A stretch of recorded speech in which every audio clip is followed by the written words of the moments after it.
Hijo de la guerra. Parte 14. Diario de un hijo de la guerra. Abril, 2000.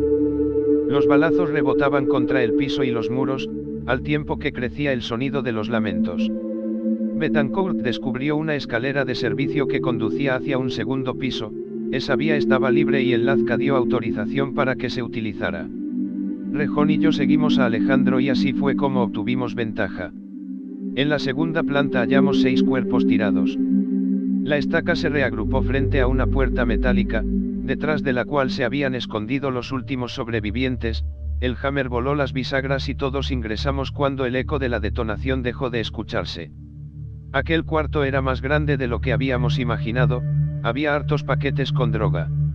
En primera fila hallamos a 3 fulanos que alzaban los brazos implorando perdón, a mí me tocó bajarlos. Junto con ellos estaban 2 mujeres que igual suplicaban. Hay una chava embarazada, aseguró alguien. Detrás de esa gente encontramos a otros 13 o 14 jovencitos, hombres y mujeres, que al vernos se rindieron sin oponer resistencia. Sus empleadores los tenían encerrados en ese local. En efecto, una de las chamacas estaría en su último mes de embarazo. Fuera de ese local se encontraban estacionadas 2 estaquitas Nissan con cabina hechiza. En esos vehículos llevamos a los sobrevivientes a nuestra casa de seguridad, y también cargamos con toda la mercancía que había en la bodega. Yo traía la adrenalina a tope. En mi caso prefería la acción que ponerme a torturar, pero era el momento de abrir a esos cabrones. Debíamos averiguar lo que sabían sobre los demás puntos de venta y las otras bodegas o centros de distribución de sus patrones. El Lazca habló duro. Por la buena o por la culera, ustedes me van a decir todo lo que saben, las mentiras o las pendejadas solo los perjudicarán. No se hagan ilusiones, se van a morir, pero de ustedes depende que sea rápido y sin dolor. También puedo desmembrarlos vivos, ¿comprenden, putos? Soy el verdugo y me gustan los resultados rápidos y favorables. Tras decir esas palabras, Heriberto regresó con nosotros y se quitó el pasamontañas. Los demás estábamos cagados de risa por el discurso que venía de recetarles a esas pobres hormigas. ¿Qué onda, verdugo? ¿Dónde dejaste tu guillotina? Se burló de Cena. En vez de emputarse, el Lazca mandó al Hammer para que trajera algo de comer, y es que cuando se trabaja así es normal tener hambre. Busca también vinagre, trapos y amoníaco, agregó. Después de 40 minutos el Hammer volvió con el encargo. Mientras tanto de Cena no perdió ocasión y se chingó a la vieja que estaba más buena. Esa noche bebimos harto y acabamos reventando a los rehenes, excepto a la chiquilla que estaba embarazada. No mames, Hammer, todos eran menores de edad. Dije cuando terminamos. Sin piedad, carnal. De haber tenido un AR-15, la edad de esa raza habría sido lo de menos. Con una caja de huevos. Mayo, 2000. De nuevo Osiel Cárdenas había reunido a los 20 Zetas originales. Quería un reporte detallado sobre la última misión, pero igual deseaba discutir con nosotros los planes que venía imaginando para la compañía. ¿Pueden o no pueden, cabrones? Embistió. No reaccionamos con la velocidad que el M esperaba, y volvió a retarnos. Al que le falte nuevitos, que se vaya a la verga. Nadie ha dicho que no podemos, intervino el Lazca. Entonces, ¿a qué le tienen miedo? Betancourt respondió con tono pausado. A nada, pero quiero señalar lo sucedido en Matamoros. Si te hacen falta, aquí tengo hartos, insistió, manipulando sus propios testículos. No se trata de eso, patrón, sino de las consecuencias, repitió Betancourt. Guzmán de Cena entró al quite. Tranquilo, Alejandro, que no queremos otra baja. Obvio que todos pensamos de inmediato en Ciro Justo, el hermano de Óscar Guerrero Silva. No se confundan, Campas, yo no soy un traidor, aseguró. ¿Qué eres, pues? Interrogó Osiel Cárdenas. Soy un militar y por eso me atrevo a preguntar, no a criticar. Que les quede claro, no nos vamos a detener hasta que Tamaulipas sea todo nuestro, hasta que el gobierno esté de rodillas, hasta que tengamos más armas y ustedes sean la unidad militar más chingona del país. El poder será grande cuando hayamos sometido a los secuestradores, a los ladrones, a los traficantes y a los pandilleros, cuando la puta gente acepte que la nuestra es la única ley que vale en este territorio. O si él tenía una voz que podía ser desagradable, por eso sus órdenes se escuchaban. Mejor si otra persona las transmitía. ¿Algo más que necesites saber, Betancourt?, interrogó el Lazca. Así es, volvió el cabrón de Alejandro, ¿por qué eliminar a tanto menor de edad? Si continuaba por ese rumbo, se ganaría una bala en la cabeza. ¿Cómo que por qué? Se desesperó el M. ¿Sabes que esas hormigas eran gente de los competidores? Sí, señor, pero podían haberse pasado de nuestro lado. El semblante del M se relajó. En eso llevas razón, Betancourt, pronto vamos a hacer que todos esos hijos de la chingada se vengan a trabajar con nosotros. Pero antes, miró al resto de los presentes, antes hay que sembrar miedo por todas partes. Si quieres que te obedezca la jauría, hay que chingarse a un perro frente a la manada. ¿Comprenden? Asentimos porque eso ya lo sabíamos. ¿Entiendes, Betancourt? Si quieres que la bola de cabrones dedicados a cogerse a tu puta madre se pasen de tu lado, antes necesitas demostrar que estás al mando. Y eso es lo que ustedes van a hacer en todos los rincones de este estado, en cada puto pueblo, en cada ciudad de Tamaulipas. Quiero que los Zetas sean muy temidos. ¿Algo más? Nada más, concluyó Betancourt. La segunda generación. Septiembre, 2000. Dice que, a partir de ese momento, no volvieron a vestirse con ropa de civil. Usaban uniformes de comando y Osiel Cárdenas Guillén le regaló a cada uno un reloj suizo con cronómetro y brújula. También hizo que les entregaran, envuelta para regalo, una caja con 6 huevos de granja. Tal como instruyó el M, no sería el objetivo en esa etapa controlar el territorio sino sembrar terror entre los adversarios. Narra que contaban con mapas detallados de las poblaciones y también con información sobre los grupos que operaban en las distintas regiones de Tamaulipas. Cada vez que entrábamos 20 a romper madres, los 20 salíamos ilesos, en cambio, era difícil que del lado contrario alguien sobreviviera. Lo que por esos días habría comenzado como una broma terminó volviéndose cierto. Heriberto Lazcano se convirtió en el verdugo, y es que, según Galdino, cuando entraba en acción perdía la sensibilidad para distinguir entre un hombre y una mujer, entre un niño y un adulto, entre un animal y un ser humano. Asegura que genuinamente disfrutaba el sufrimiento. Decena intentó ser el más sanguinario, mas sin embargo la naturaleza de Heriberto era peor. Según su testimonio, también al Hammer se le despertaron instintos excesivos, le dio por comer carne humana. La primera vez nos dio risa porque pensamos que se trataba de una broma, pero después vimos que iba en serio.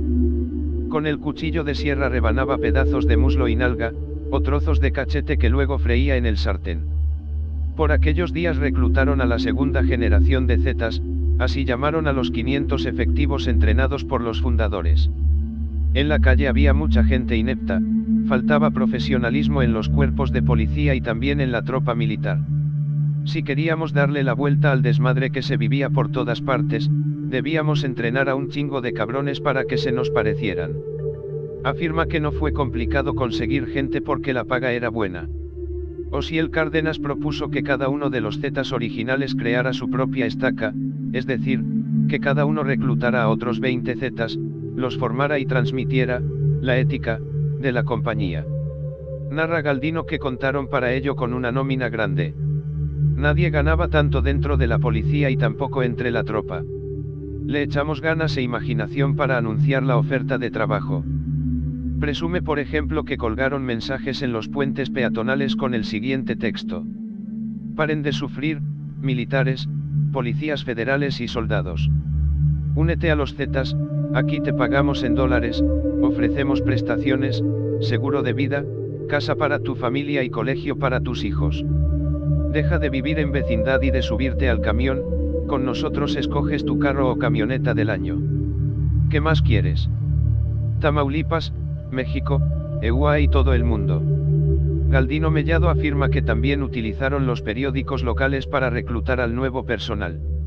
Investigando en la prensa de la época es posible localizar, en efecto, anuncios como este. Se solicitan exmilitares para formar grupo armado, buen sueldo, $500 a la semana. Para que los interesados pudieran contactarlo, Galdino dice que compartió un número telefónico. Por aquel entonces vendían un aparato de la marca Nestel que se le conocía como el Batman.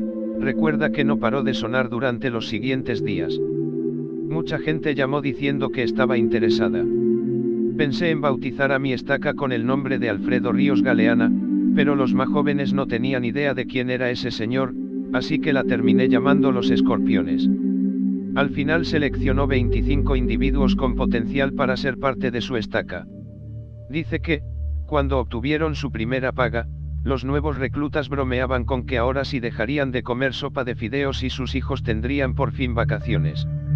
Osiel Cárdenas puso a su disposición varios de sus ranchos para que ahí adiestraran a la gente. A Rejón y a él los enviaron a una propiedad por el municipio de Camargo. Las estacas de Lazcano y de Óscar Guerrero se formaron en el municipio de Bustamante, y a Decena y Betancourt les asignaron un predio en la frontera con Coahuila.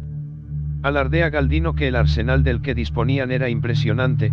A cada efectivo le entregaron un chaleco antibalas, equipos de comunicación, vestimenta como de SWAT estadounidense, granadas de mano, escopetas calibre 40, fusiles AR-15 y pistolas 9 milímetros. Resulta evidente que, para ese momento, Osiel Cárdenas Guillén no estaba pensando solo en Tamaulipas. La traes cuadrada. Noviembre, 2001. Se cumplieron las profecías que don Alfredo Ríos Galeana y los santeros de la calle Camarones me hicieron cuando era chamaco. No había cumplido aún los 30 años y andaba ya muy lejos de mi vida en Tepito, tenía poder económico, una estaca con hombres capaces y todas las armas. Pero en este negocio nada es para siempre. Un día caímos presos 3 de los Zetas fundadores, Betancourt, Guerrero Silva y yo. Andábamos en un asunto delicado y para no llamar la atención viajábamos sin armas en un carrito jodido, nos detuvieron en un retén militar y un sargento nos informó que la unidad que traíamos era robada. También a esos coches les cambiábamos la matrícula, pero alguien había cometido un error. ¿Puede demostrar la propiedad de este vehículo?, interrogó la autoridad. Este carrito es de mi mamá. Enséñeme por favor su licencia de conducir. Siempre cargaba conmigo la identificación de la Procuraduría, así que en vez de la licencia mostré ese otro documento. Al verlo, el sargento abrió mucho los ojos y pidió que permaneciéramos dentro del auto mientras hablaba con sus superiores. No tenía ninguna duda de que continuaríamos nuestro camino, pero cuando menos lo esperábamos, un pelotón de soldados apuntó en nuestra dirección, rodeando el vehículo por todas las esquinas. «Salgan con las manos levantadas», gritó uno que era capitán. «Tranquilos», dijo Betancourt. «No la hagamos de pedo, porque tenemos todas las de perder». Tenía razón, estábamos en desventaja. «Ponte de rodillas», me amenazó el capitán al descender de la unidad. «Cálmate. A mí no me tratas así. Tranquilo». Volví a escuchar a mi espalda la voz de Betancourt. Cuando giré la cabeza, divisé a Óscar y Alejandro, que ya estaban esposados y en el suelo. «No mames, gay. ¿Qué están haciendo?» «Trabajamos para la policía judicial», le informé. Y pum. Que el capitán me da un culatazo en la mandíbula, perdí el equilibrio y fui a dar donde mis compañeros. «La traes cuadrada con un chingo de cargos, y tus compañeros lo mismo», sentenció el responsable del retén. Subimos a un camión militar y nos condujeron a la oficina que la Procuraduría tenía en Matamoros. Ahí permanecimos incomunicados durante más de 8 horas, así que no pudimos avisar a nadie de nuestra situación. En todo momento pensamos que se abriría la puerta y un abogado enviado por el M vendría a sacarnos de ahí, pero no fue hasta la mañana siguiente que tomamos conciencia de nuestra verdadera circunstancia. Un juez nos informó de los cargos y los 3 escuchamos la lista interminable de pendejadas.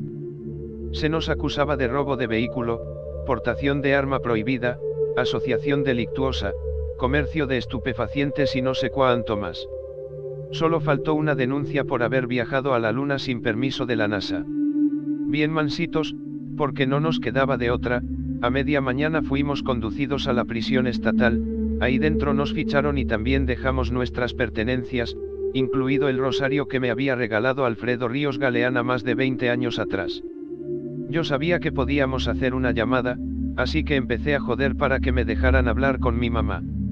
¿Tú no tienes madre?, se rió Alejandro cuando nos dejaron solos.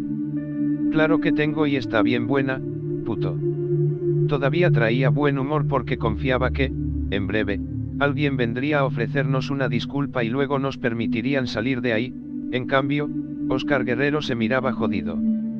Quisimos que le echara huevos, pero cargaba sobre su espalda algo distinto a lo que nos sucedía.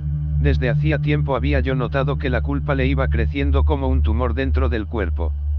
Durante los últimos 2 años engordó unos 20 kilos, los muchachos de su estaca comenzaron a llamarlo Winnie Pooh, y es que cada día se parecía más a ese personaje de las películas, era un oso triste y melancólico. Por fin recibí autorización de los custodios para hablar con mi mamá, me sabía de memoria uno de los números del Hammer, y por eso lo llamé primero. Bueno, tuve que repetir varias veces, porque del otro lado de la pinche línea Jaime se quedó callado. Hacía igual que yo, guardaba silencio hasta no saber con quién hablaba. Jaime. Galdino. Hola, mamá. ¿De dónde llamas, mijito? De la cárcel, mamá. Ah, chingados. ¿Y qué estás haciendo ahí? Vine a visitar a tu puto amante. Ya, en serio, ¿qué estás haciendo en ese lugar? Lo mismo me pregunto yo, y no estoy solo, también entambaron a Betancourt y al Guerrero. No mames. Avísale al M, por favor. Hablaré con la abuela para que los saque de ese lugar. Mientras tanto cuídense, porque dicen que ahí dentro violan niños chiquitos. Síguele, pinche maricón, mañoso. Tú tranquilo, carnal. Apúrate que aquí la comida sabe a pies, le hice saber. El Hammer colgó. Entrega, muerte y escape. Septiembre, 2015. ¿Cuánto tiempo estuviste encerrado? Varios meses, mi señor.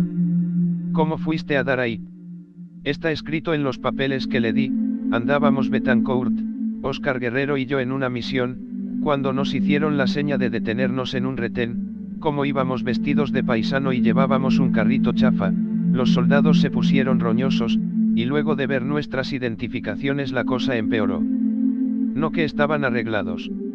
Era a Betancourt a quien buscaban. ¿Por qué? Yo creo que por su carácter se le metió en la cabeza eso de entregarse. Betancourt se entregó. Era una persona muy formalista, parecía ruco, se encabronaba cuando alguien subía los pies a los sillones. Recuerde que él fue quien me ayudó en el asuntito aquel de Doña Rosa, la madrota que maltrataba chamaquitas en el burdel de Ciudad Victoria. Desde ese día no dejó de repetir que andaba descontento con las acciones del patrón. Un día, Betancourt se esfumó de la cárcel y luego supimos que soltó no sé cuánta sopa a la policía. Por eso el patrón mandó a Rejón para que eliminara a toda su parentela. ¿Cómo? ¿Cómo lo oye? El M ordenó al mamito que levantara a toda su raza, pareja, papás, hermanos, en fin, a quien encontrara. Mayormente quiso enviarnos un mensaje al resto, no se tocaría el corazón a la hora de perseguir al que traicionara a la compañía. Los periódicos narran que el subteniente Alejandro Lucio Morales Betancourt fue aprehendido en Reynosa, el sábado 17 de noviembre de 2001 y, también, que ingresó al programa de testigos protegidos de la Procuraduría General. Una averiguación previa del año 2003 menciona a un sujeto que, bajo el seudónimo de Geraldine, habría declarado contra Osiel Cárdenas Guillén. Es una curiosidad que la autoridad de la época tuviera por costumbre asignar nombres de quinceañera para ocultar la identidad de antiguos y peligrosos integrantes del crimen organizado. Geraldine era Alejandro Morales Betancourt.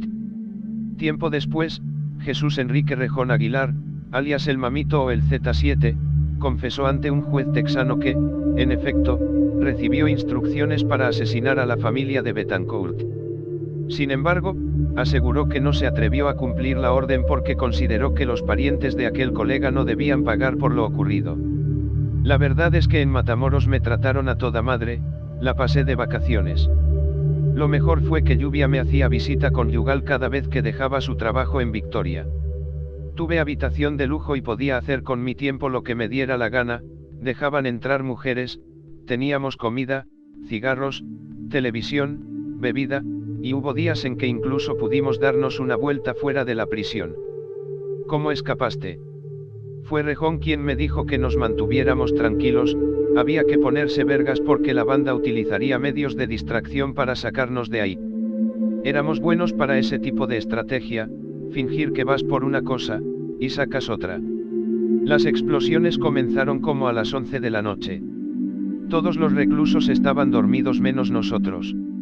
Desde mi celda se podía oír que algo pasaba por la zona de los zaguanes. Abrieron las puertas del penal. Insisto, lo principal en esos operativos son los medios de distracción. Los Caampas habían fabricado unas bombas caseras para hacer ruido, se necesitan unos 30 encendedores, les quitas la cabeza y se unen con cinta aislante. Galdino se esmeró en demostrar que no era ningún improvisado. Frente a mí, descabezó el encendedor que había utilizado minutos atrás, y golpeó fuerte la mesa de metal con su parte plana. Haces varios pisos con ellos, unas 5 capas, y luego untas una mezcla de detergente y pólvora, para terminar, colocas una mecha, no muy larga. Esta granada no avienta fuego, pero produce una detonación sonora y seca. Suponiendo, quizá, que algún día yo necesitaría un artefacto como ese, el interno de Chiconautla olvidó por varios minutos la fuga de la cárcel de Matamoros. El bulto acaba midiendo unos 15 o 20 centímetros por lado, ¿me entiende?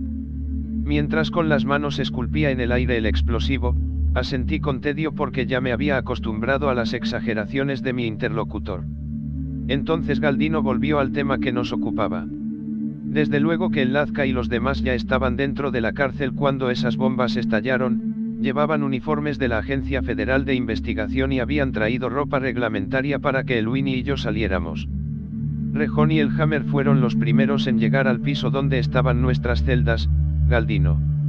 Galdino, entraron gritando, y los otros reclusos se sobresaltaron.